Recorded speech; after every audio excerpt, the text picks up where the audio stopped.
तेलुगू अभिनेते कोटा श्रीनिवास राव यांचं निधन झालं आहे। वयाच्या 83व्या वर्षी त्यांनी अखेरचा श्वास घेतलाय। दक्षिण भारत प्रसिद्ध खलनायकाला मुकला। तेलुगू सिनेसृष्टीवर शोककळा पसरली।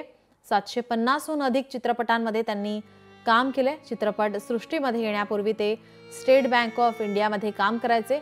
1978 मध्ये त्यांनी चित्रपट सृष्टीमध्ये प्रवेश केला। दक्षिण भारतीय भाषांव्यतिरिक्त त्यांनी हिंदी चित्रपट सृष्टीतही निवडक भूमिका केल्यात।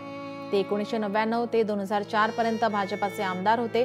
त्यांच्या एका मुलाचा 2010 मध्ये रस्ते अपघातात मृत्यू झाला। 2015 मध्ये पद्मश्री पुरस्काराने त्यांना सन्मानित झालेल्या राव नुकताच 10 जुलै रोजी त्यांचा वाढदिवस साजरा केला होता। साकारलेल्या नकारात्मक भूमिका विशेष गाजल्यात। पडद्यावर ते ज्याप्रमाणे खलनायकी भूमिका साकारायचे ते पाहून प्रेक्षकांना खऱ्या आयुष्यातही त्यांची चीड यायची, परंतु हीच कामाची खरी पोचपावती असल्याचं ते मानत होते।